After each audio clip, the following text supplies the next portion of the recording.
بسم الله الرحمن الرحيم. السلام عليكم ورحمة الله وبركاته.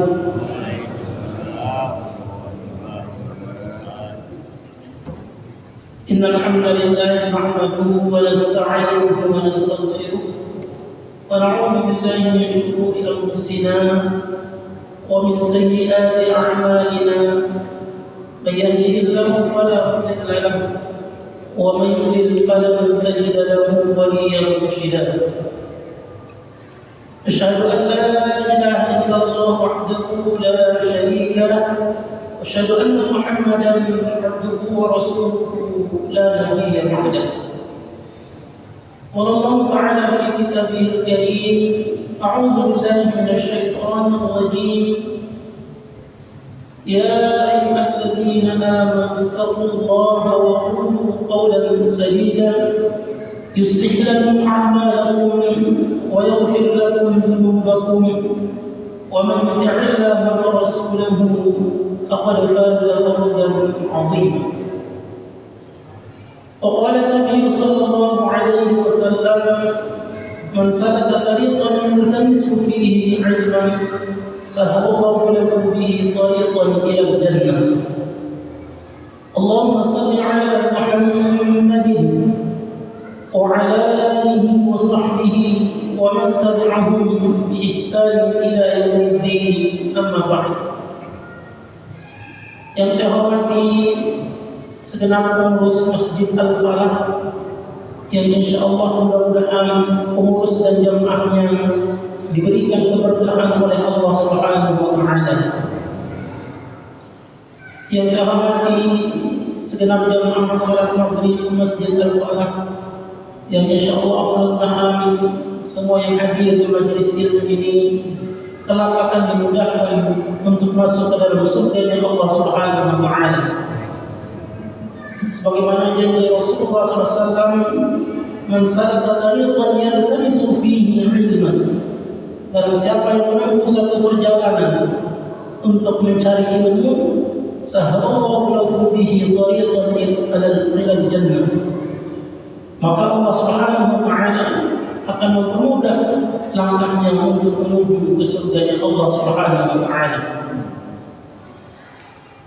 Alhamdulillah, kita panjatkan puji serta rasa syukur kita kepada Allah Subhanahu wa taala atas begitu banyak nikmat yang Allah karuniakan kepada kita sampai dengan malam hari ini.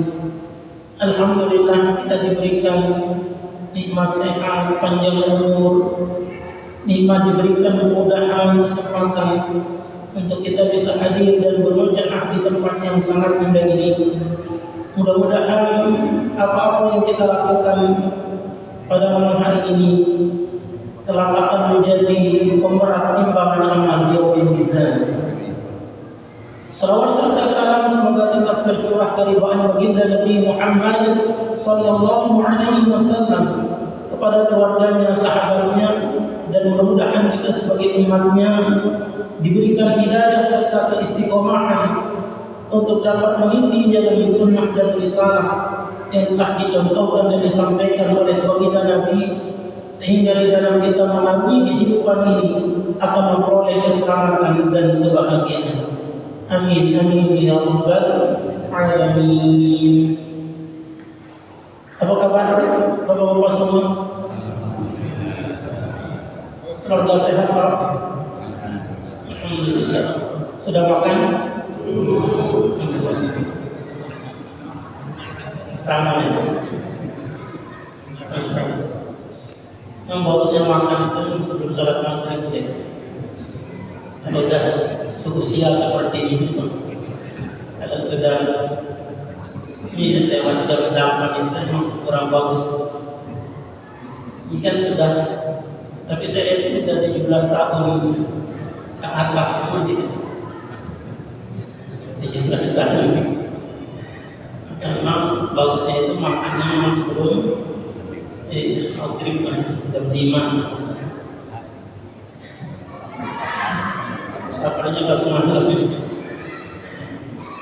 Kemudian secara sisi kesehatannya itu kalau makan lewat jam 8 kurang bagus ya.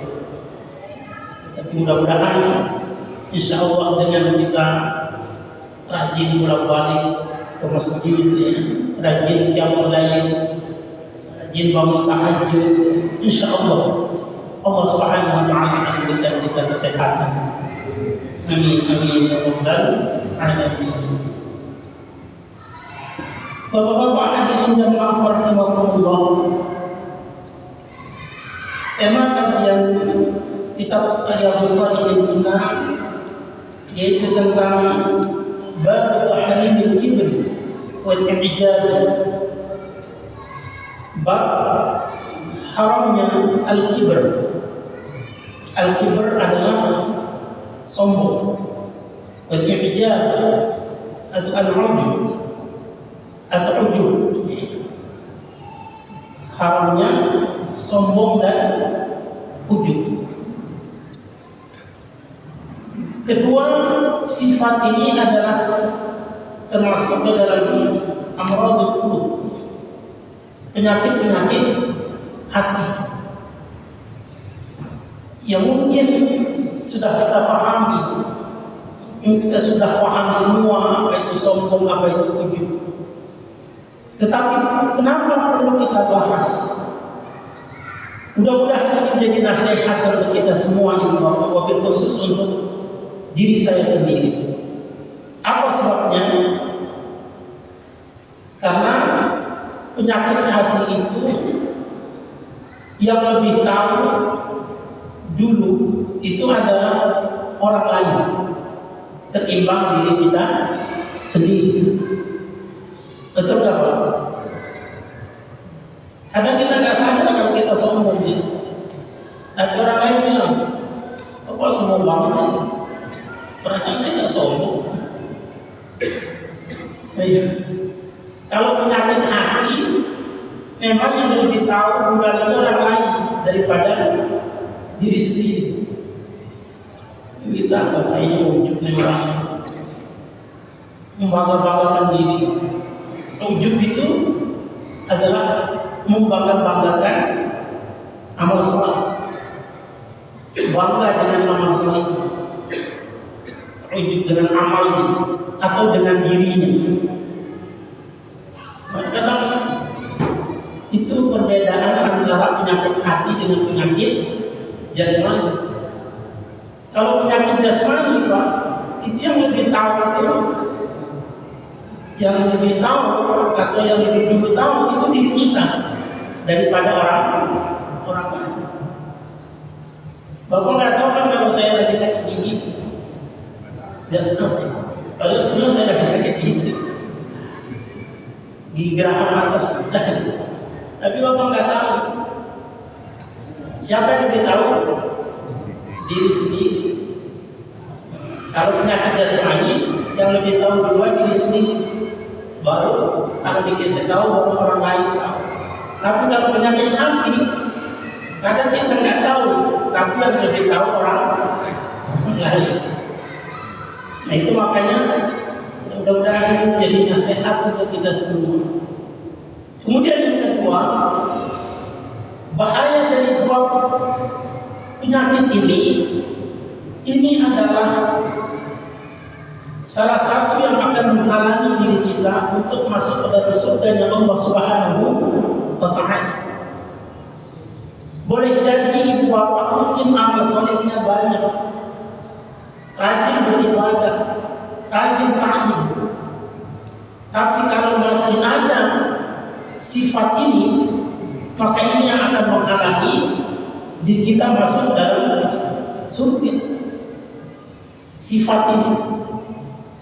Maka inilah pentingnya kita membahas tentang sifat-sifat ini agar kita bisa terhindar dari orang-orang yang berhalang masuk ke dalam surga.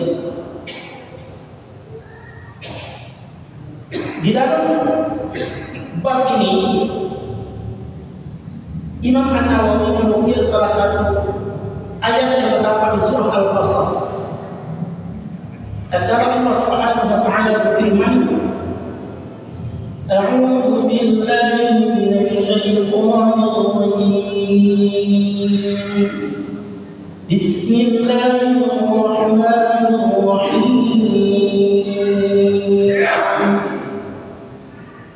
الدار الآخرة نجعلها للذين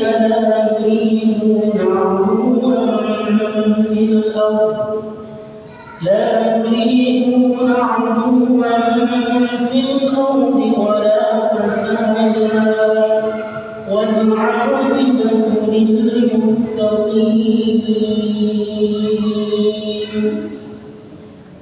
Surah Al-Qasas. Qala Allah Ta'ala, Allah Subhanahu wa Ta'ala berfirman, tilka darul akhirah, dan negeri akhirat itu kata Allah, naj'aluha lil ladzina la yuriduna 'uluwan fil ardi wala fasada. Kami jadikan negeri akhirat itu bukan untuk orang-orang yang sombong kata Allah. 'Uluwan fil ardi wala fasada, dan orang-orang yang berbuat kerusakan di atas muka bumi ini. Wal 'aqibatu lil muttaqin. Negeri akhirat itu adalah tempat bagi orang-orang yang bertakwa. Ini menunjukkan bahwa salah satu yang menyebabkan kita tidak bisa masuk dalam surganya Allah Subhanahu wa Ta'ala kalau kita memiliki sifat sombong. Nah, lalu pertanyaannya, apa yang dimaksud dengan sombong itu? Ya, kita kan sering dikatain sombong. Sombongnya mengapa itu, Pak? Jangan-jangan kita nggak paham jadi. Makanya jadi kita sombong. Iya, padahal kita ini merasa tidak sombong. Justru mungkin jangan-jangan karena kita nggak paham, malah kita jadi sombong. Nah, di dalam dalil selain Al-Quran juga dalam bab ini Imam An-Nawawi menukil salah satu dalil sahih yang diriwayatkan oleh Imam Muslim. An Abdullah bin Mas'ud, dari sahabat Abdullah bin Mas'ud, an Nabi sallallahu alaihi wasallam qala, apa kata Rasulullah sallallahu alaihi wasallam, la yadkhulul jannah man kana fi qalbihi mithqal dzarratin min kibri. Kata Rasulullah, tidak akan masuk surga siapa saja yang ada di dalam hatinya sifat sombong, walaupun sebesar atau sebesar dzarrah dari sifat sombong yang ada di dalam hatinya. Maka sekecil apapun, Pak, kalau ada kesombongan di dalam hati kita, ini yang akan menghalangi seseorang itu untuk masuk ke dalam surga. Mithqal dzarrah itu menunjukkan bahwa sekecil apapun sifat, kalau ada sifat sombong dalam diri kita ini yang akan menghalangi diri kita untuk masuk ke dalam surga. Makanya yang harus kita pahami dan bisa hindari. Faqala rajulun, akan berkata ada seseorang, inna rajula yuhibbu an yakuna thawbuhu hasanan wa na'luhu hasanatan. Dikatakan kepada Rasulullah, ya Rasulullah, ada seseorang itu yang sering pakai baju bagus, pakaiannya itu kalau ini mahal dia, sepatunya, sandalnya bagus-bagus gitu, mahal-mahal. Apa kita sombong? Kalau bapak sering pakai baju yang mahal ya, celana yang mahal, sepatu, sandal, jamnya harganya ratusan juta, itu kira-kira sombong apa?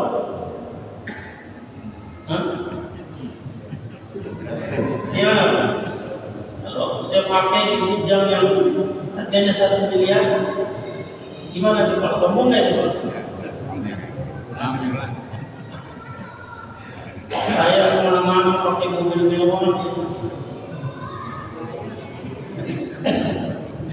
Orang kaya sombong nggak, Pak? Nah, dikatakan oleh seseorang diadukan bahwa ada orang yang sering pakai pakaian yang bagus gitu, sandal yang bagus. Ya bagus di sini mungkin tentunya harganya mahal ya Pak. Karena kan katanya harga itu tidak bisa bohong ya. Betul nggak Pak? Ya, kalau mahal insya Allah baguslah ya.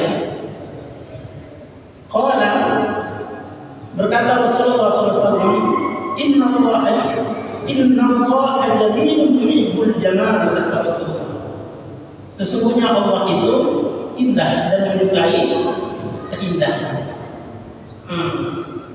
Jadi maksudnya begini Pak, kalau Bapak pakai baju yang bagus, sarung yang bagus ya, peci yang bagus, gak apa-apa Pak, mantap, pakai aja. Karena sesungguhnya Allah menyukai yang bagus. Jadi itu tidak termasuk sombong. Jadi kalau Bapak bisa beli gamis yang harganya 3 juta, apa-apa, beli aja. Biar bagus buat sholatnya kan, pakai parfum, gamis bagus ya kan, pecinya bagus, Masya Allah. Kalau sanggup, ayah nggak boleh itu, udah nggak punya duit, miskin, tapi pengen pakai baju yang mahal. Nah, miskin sombong. Tapi kalau Bapak kaya, duitnya miliaran, bajunya kencang, wah ini mah pelit ya kan, bakhil ya kan. Jangan untukkan orang lain, jadi dia sendiri aja nggak berani ya kan. Tapi kalau bajunya bagus ya kan, hartanya banyak, infaknya ratusan juta, itu justru Allah bangga ya kan. Nah ini nih, hamba ini menampakkan nikmatku. Nanti kan ada dalam hadisnya, sesungguhnya Allah itu senang, suka melihat seorang hamba ini menampakkan nikmat yang Allah berikan. Jadi kalau Bapak bisa bilang bagus, punya duit yang mahal, beli baju gamis yang bagus-bagus ya. Orang punya ya kan. Masa jangan sampai duitnya banyak yang untuk beli baju buat sholat aja nggak berani. Maka jawaban Rasulullah seperti itu. Inna Allah jamilun yuhibbul jamal. Allah itu suka yang indah. Allah itu indah dan menyukai keindahan. Pakaian baju bagus. Khusus zinatakum inda kulli masjid. Pakaianlah yang indah yang bagus kalau ke masjid kata Allah Subhanahu wa taala. Ini tidak ada masalah. Lalu apa yang dimaksud dengan sombong itu Pak? Al-kibr, kata Rasulullah, kesombongan itu batalul haq wa ghamtun nas. Yang disebut dengan sombong itu kalau menolak kebenaran dan merendahkan orang lain. Nah, jadi kriteria dua. Kalau seseorang itu bisa disebut sombong, atau mungkin diri kita itu disebut sombong atau diri kita disombong kalau dua. Pertama, batalul haq, menolak kebenaran. Itu yang pertama. Langsung menolak kebenaran bagaimana? Dulu Pak, jadi mungkin kenapa orang yang sombong itu tidak bisa masuk ke dalam surga Pak? Karena memang tidak boleh ada orang sombong di dalam surga. Dulu ada makhluk yang diciptakan oleh Allah sebelum manusia Pak, bernama iblis. Itu dulu dia di surga Pak, ditempatkan oleh Allah. Tapi tatkala iblis disuruh sujud oleh Allah kepada Nabi Adam, dia nggak mau. Apa kata dia? Ana khairun minkum. Saya lebih baik dari dia. Dia merasa sombong, merasa lebih tinggi daripada Nabi Adam. Allah yang memintakan dia sombong nggak mau. Akhirnya apa? Iblis yang sudah di surga Pak, itu diusir oleh Allah. Karena apa Pak? Karena sombong. Iblis yang sudah di surga, tapi karena sombong dikeluarkan Pak. Sekarang Pak, ada makhluk yang bernama manusia Pak, belum masuk surga aja sombong. Belum masuk surga aja udah sombong. Yang udah dimasuk surga aja, udah masuk surga aja itu karena sombong dikeluarin. Apalagi yang itu belum masuk. Oke, ini bahayanya sifat sombong. Nah, salah satunya tadi itu batalul menolak kebenaran. Allah yang memerintahkan dia bersujud Pak. Makanya begitu pula kalau manusia Pak, dia menolak untuk bersujud kepada Allah, diperintah dengan sesuatu yang baik dan benar, itu manusia itu sombong. Maka dimanapun mungkin yang saat ini mendengar apa yang saya sampaikan, kalau dia merasa manusia, merasa ciptaan Allah, dia disuruh untuk sholat tapi tidak mau sholat, maka sesungguhnya manusia itu sombong. Itu namanya batalul. Padahal Allah yang telah menciptakan dia, Allah yang telah memberikan dia rezeki, Allah telah menjadikan udara ini agar dia bisa bernafas. Disuruh untuk sholat saja tidak mau. Bagi sombong banget manusianya. Masya Allah. Kadang disuruh sholat sama istrinya, jadi marah-marahin istrinya. Itu namanya manusia sombong, karena dia menolak kebenaran. Jadi pertama, yang tidak sombong itu adalah orang yang menolak sesuatu yang benar, menolak kebenaran. Atau bisa juga seseorang itu dinasihati oleh orang lain Pak, dengan sesuatu yang baik. Mungkin dia salah, terus orang lain menasihati dia, tapi dia nggak mau, nggak terima. Kenapa dia nasihatin lagi? Ini kan sesepuh di sini. Waduh, Masya Allah. Padahal dia salah, tapi karena merasa dia lebih tinggi, terus dia merasa dia menasihati lebih rendah dari dia nggak terima.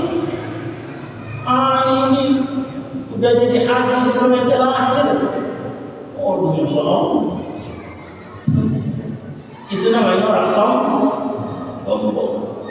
Dinasihati dengan yang benar tidak mau, karena mungkin dia merasa dirinya lebih tinggi.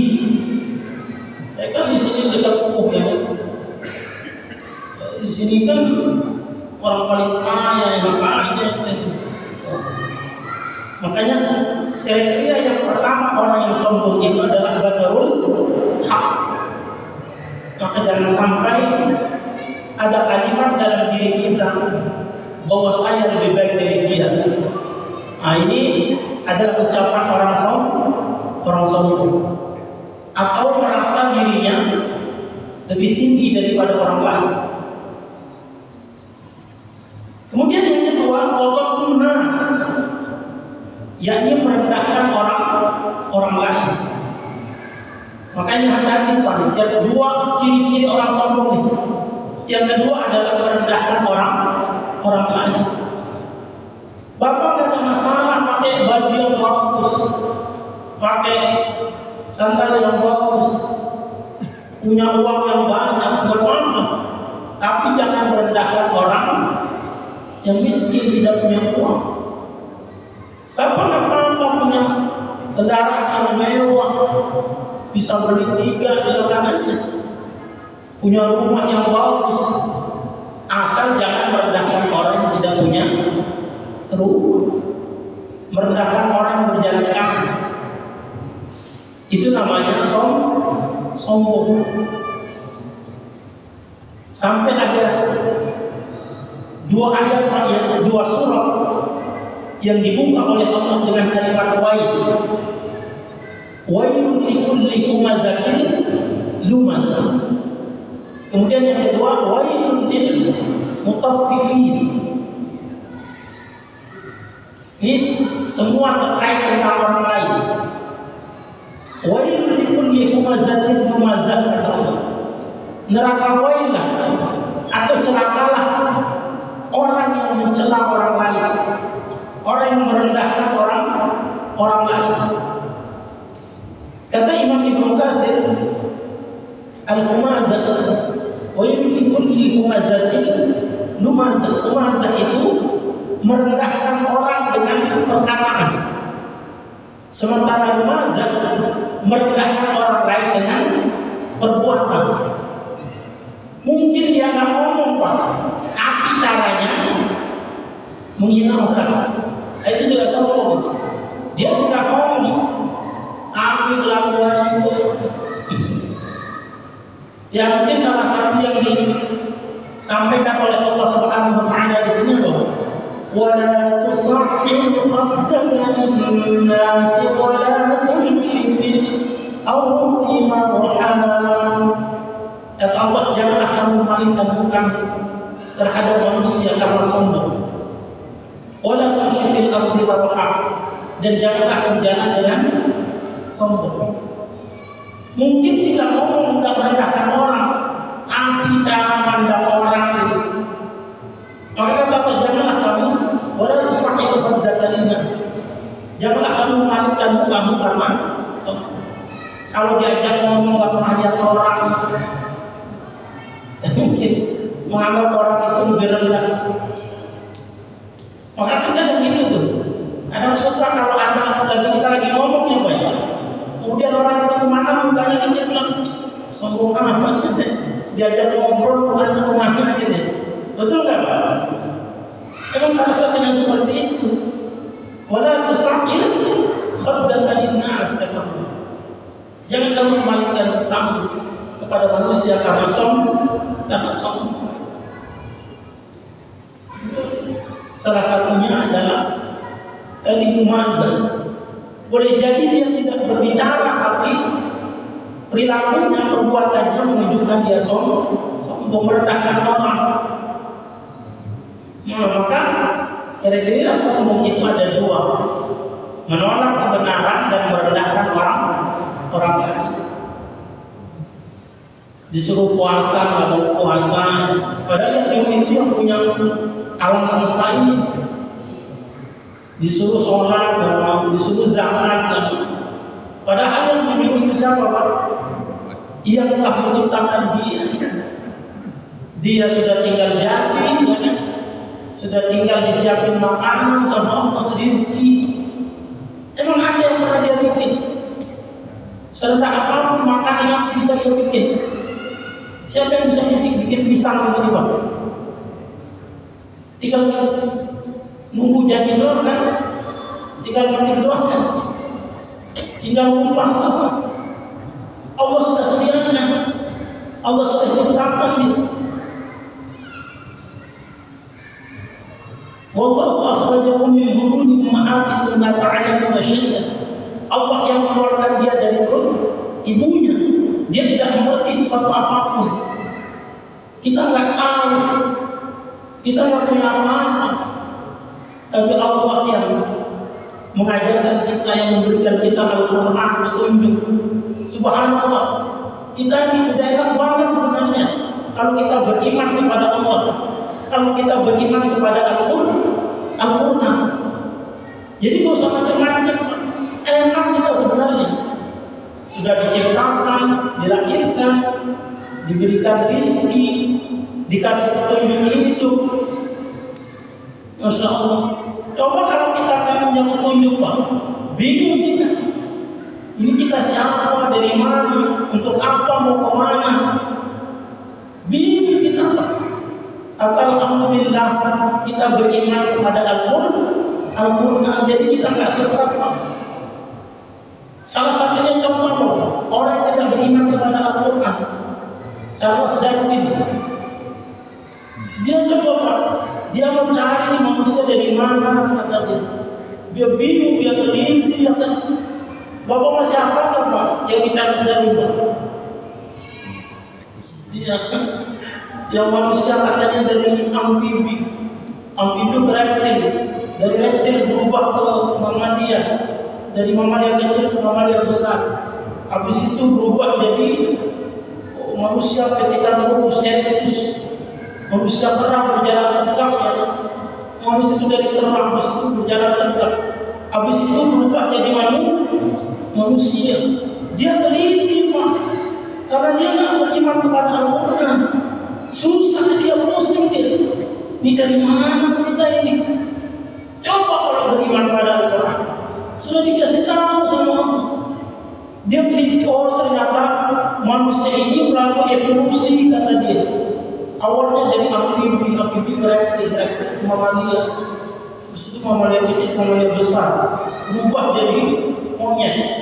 Habis itu monyet yang berjalan tegak ketika terus erectus. Habis itu berubah jadi manusia. Bertahun-tahun dia penelitian Pak. Tapi gampang banget dibalikin, gampang banget dimatahkan. Hanya dengan pertanyaan satu.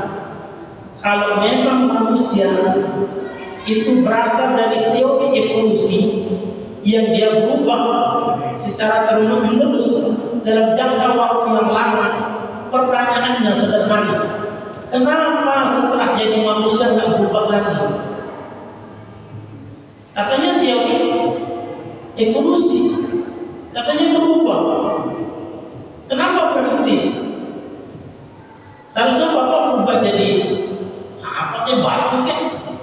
Berubah jadi tiang.